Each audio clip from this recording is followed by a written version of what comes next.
pre Zelenského? No pre Zelenského to znamená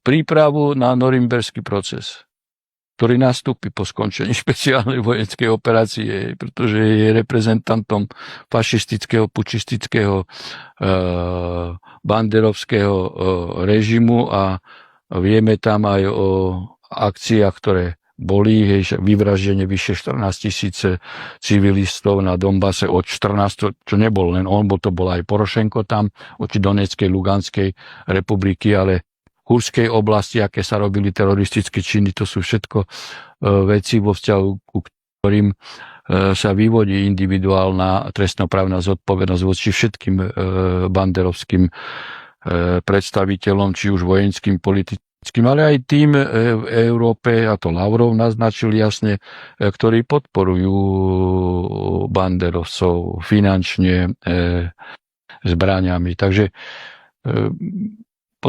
podľa môjho názoru Zelenského odpilia sami Američania. Ešte. Ale Ukrajina nakoniec môže byť v situácii, že príjme podmienky Ruska.